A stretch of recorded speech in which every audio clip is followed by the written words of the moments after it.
The leather jackets gleamed. Under the harsh fluorescent lights of the gas station, their silver studs catching every flicker like tiny warnings. Maria clutched her daughter's hand tighter, feeling the small fingers trembling against her palm. She had exactly $47 left to her name, hidden in the torn lining of her coat, enough for gas to reach her sister's place. 3 states away, maybe some crackers for Sophie if they were lucky. The bikers had rolled in 5 minutes ago, their motorcycles rumbling like thunder, and now they surrounded the cash register, laughing too loud, taking up too much space. Maria kept her eyes down, praying they wouldn't notice her, wouldn't see the fear written across her bruised face or the desperation in how she held her 7-year-old daughter. But prayers don't always get answered the way you hope. "Hey, lady." The voice cut through her thoughts like a blade. "You gonna pay for that water or just stand there all night?"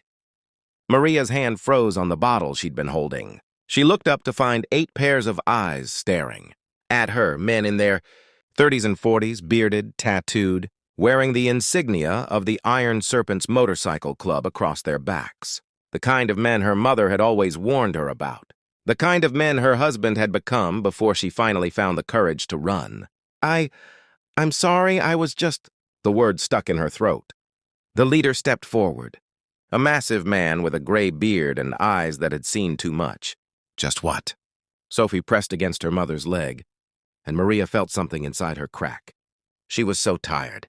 Tired of running, tired of being afraid, tired of trying to be strong when every part of her was breaking. The bruises on her ribs ached with each breath, souvenirs from 3 nights ago when she'd finally grabbed Sophie and escaped through the bedroom window while Tom was passed out drunk. "Please," she whispered, barely audible.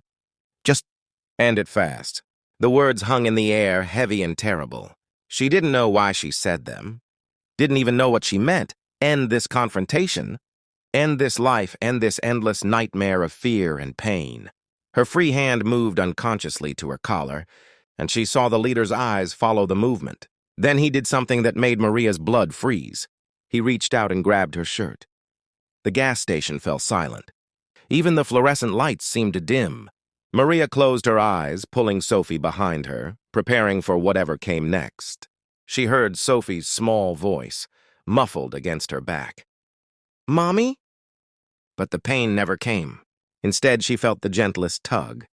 And when she opened her eyes, the biker was carefully pulling her collar to the side, exposing the purple and yellow bruises that painted her shoulder like a grotesque sunset. His hand dropped immediately, and his weathered face transformed into something she'd never expected to see. Recognition followed by fury, followed by a tenderness that made her knees weak.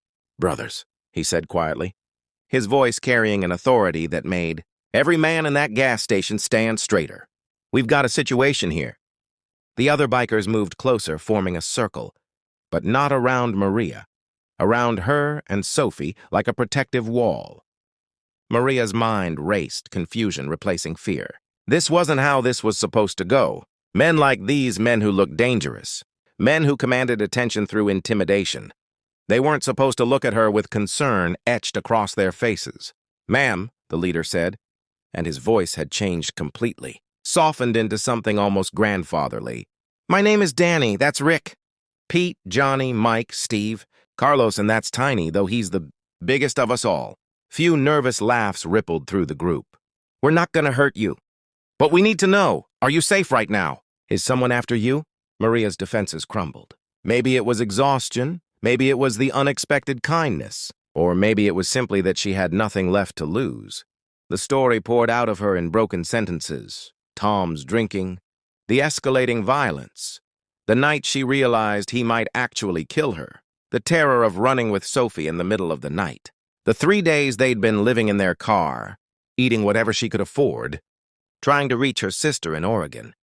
When she finished, she was crying, and Sophie was crying, and even a few of the bikers were wiping their eyes, roughly with the backs of their hands. Danny pulled out his phone. "Rick, get the SUV. Pete, call ahead to the diner in Redmond. Tell Susan we're bringing guests. Carlos, you still got that lawyer friend in Portland? We need to talk restraining, orders and custody protection." He turned to Maria. "You said your sister's in Oregon? What city?" "Eugene," Maria whispered. "But I can't ask you to—" "You didn't ask," Danny interrupted gently. "And you don't need to. See this?" He pointed to a small pink ribbon pinned to his leather jacket, almost hidden among the patches and pins. "That's from my daughter, Jessica. She was 23 when her boyfriend put her in the hospital. She lived, thank God, but it changed her life forever. Since then, every man in the Iron Serpents made a promise. We see someone in trouble, someone running from a situation like yours, we help. No questions, no judgment, no cost." Tiny stepped forward, this massive man with tears streaming down his face. "My mama ran when I was 8. She didn't make it far enough. I grew up without her because nobody helped. That ain't happening to your little girl. Not on our watch." What happened next felt like a dream Maria couldn't quite believe she was living. The bikers paid for her gas, filled her tank completely, and bought groceries, real groceries. Not just crackers, but sandwich meat and fruit and juice boxes that made Sophie's eyes go wide with wonder. They gave her $200 in cash, pressed into her hand despite her protests. Danny made phone calls, his network of contacts spanning the entire West Coast, ensuring safe places to stop, people to call if Tom somehow tracked them down, legal resources waiting in Eugene. But more than the practical help, they gave her something she thought she'd lost forever: hope. They shared their own stories. These tough-looking men who'd all been touched by violence, either surviving it themselves or losing people they loved to it. They made Sophie laugh with silly jokes and magic tricks. They treated Maria not like a victim, but like a person who mattered, whose safety was worth their time and effort. As Maria prepared to leave, now with a full tank, food for the journey, and a list of safe contacts along her route, Danny took her hand. "You listen to me. What happened to you, that wasn't your fault. You're not broken, you're brave. You got yourself and your baby out. That takes more courage than most people have. Now you drive safe. You call us if anything happens. And you remember, you're not alone anymore." Maria drove away from that gas station with Sophie asleep in the back seat, surrounded by grocery bags and stuffed animals the bikers had insisted on buying. In her rearview mirror, she watched 8 motorcycles fall into formation behind her car, escorting her to the state line like guardian angels in leather and chrome. They rode for 3 hours, these strangers who'd become saviors, ensuring she crossed safely into the next state before flashing their lights in farewell and turning back. As their taillights disappeared into the darkness, Maria realized she was smiling through her tears. She'd whispered for an end, expecting the worst, and instead found humanity in the most unexpected place. Sometimes angels don't have halos. Sometimes they have motorcycles and tattoos and hearts, big enough to save a stranger just because it's the right thing to do.